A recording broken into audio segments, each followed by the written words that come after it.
someone who has been privileged for a long time, if you tell them to be equal with others, they regard that as being discriminated against, because they now have regarded that privilege as a right. So those are some of the challenges, especially that were coming from his white liberal friends who were anti-apartheid and stuff. They wanted to co-opt blacks into a system, but co-opting blacks into that system meant that they continued to dominate blacks in their system. So they wanted to co-opt blacks into a revolutionary system, which they are the ones who are dominating. But in the first place, they were not the ones who were being segregated against. So how can someone who's a son of the oppressor be in a position to understand oppression when they have never experienced oppression in the first place? So those are the kind of discourses that he had to, and also to debunk the fact that his movement was not against white people per se, but was against a system, white supremacy in particular. So to have that trade-off, to have that balance, indeed was a challenge, apart from the political persecution that he had to go through, being detained more than 4 times, and being tortured, being banned. He was banned in 1973 from the political space, and he had to work underground through writing, scripts, interviews, you name it. So you find that he is asking for the system to be just, for the system to be fair, and the system tries to muzzle him by banning him from publicly, actively participating in a system that would result in a just, peaceful, equal system. So we find that the so-called proponents of human rights, the so-called proponents of justice, are actually anti-justice. They are not against equality. They are for inequality, because to them, justice and equality can only be justice and equality if it privileges them.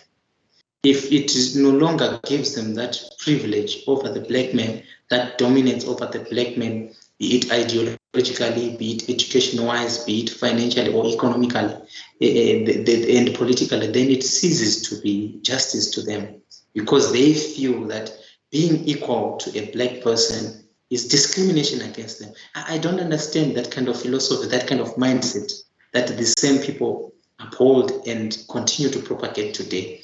But despite all these challenges that we find that way being there, happening, the persecution, and also the general fear that was inculcated in the general masses of the native Africans, we find him trying by all means to navigate that space through the use of the pen.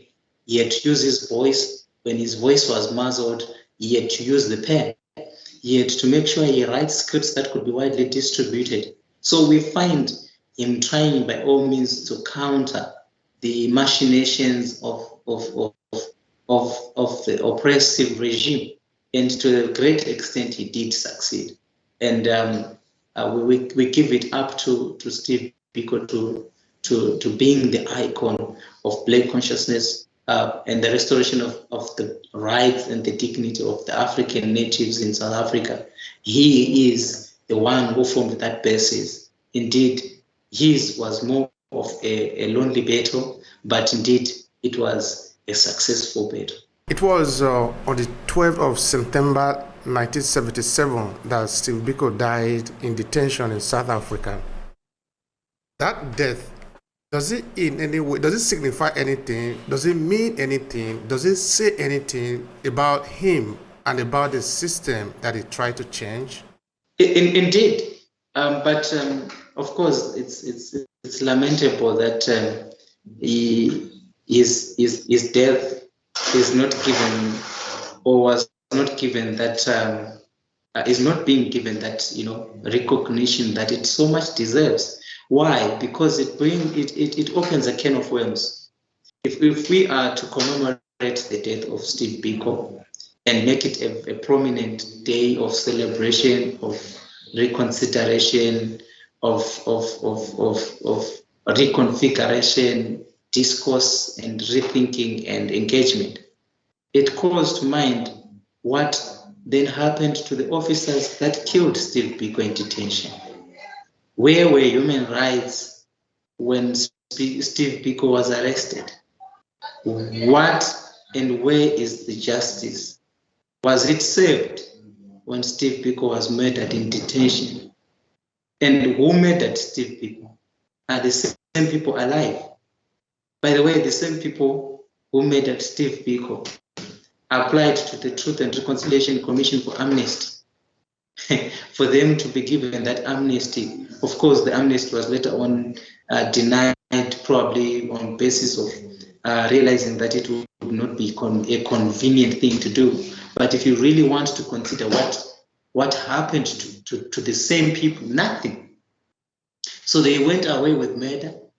They were given, they just did whatever they did to Steve Biko with impunity. Probably they knew and understood that they could get away with that by virtue of them being white, because the white officers, police officers, who murdered Steve Biko on the 12th of September in 1977, and he was later on, he was found, he was shackled, he was cuffed, and he was naked. They could not even have the decency of clothing a suspect. They dehumanized him to the extent of having him naked in his death. This is the kind of system that we're talking about. This is the kind of justice system that was so much upheld and supported by a colonial white supremacist regime in South Africa during the time of the death of Steve Biko. The people who did that to him have gone on with their lives. They've enjoyed and they've continued to enjoy white privilege. Yet we lost an icon and no justice was served for Steve Biko. We hope that one day, a day will come when the natives will realize and understand the circumstances surrounding the death of Steve Biko and be able to be shaped in terms of their political and ideological framework in order to be able to shape their destiny, the destiny and their future later on, be it in the education sector. These are the things that we need to be having learned and studied by our natives. But unfortunately, most of our curriculum is imported from the West. Our curriculum is imported from EU and the US, and if it's not ratified by the same oppressive evil colors and oppressive masters, then it's considered inferior in nature. And it's quite lamentable that we have so many technocrats, we have so many learned people, professors, who have not gone to the extent of clamoring and making the right noises in order to decolonize the educational system so that this history can indeed be embedded in the minds of our young people, that the struggle is not ceased. We still have a struggle that continues, a struggle against the dominance of the African child by those with less pigmentation who are benefiting and have their civilization being funded and sustained by our oppression here in Africa. Thank you for that. I was thinking while you were sort of asking a rhetoric question. I think you were asking a question of the people who killed Steve Biko in prison. What is the justice? What is the justice? And you were also giving a picture there of him being big kid that he was naked there. I was trying to imagine this symbolism. Is it that maybe they are trying to send a message to the rest of the Black South African that I am nullifying what Steve Biko was saying? Because, okay, Steve Biko was talking about the humanity of the people, the respect of the people. And now they killed him, dehumanizing him, removing humanity from him, making him naked. Do you think that could possibly be a message that they are sending? They're not making a mistake? Indeed, I think you need. We also need to appreciate the fact that these oppressive imperialist regimes and systems operate on precedents. They set precedents. They set examples.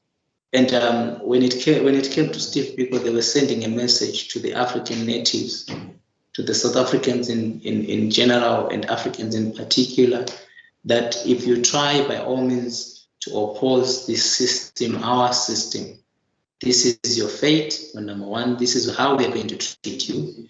We are going to make sure that we make an example of you. And going to the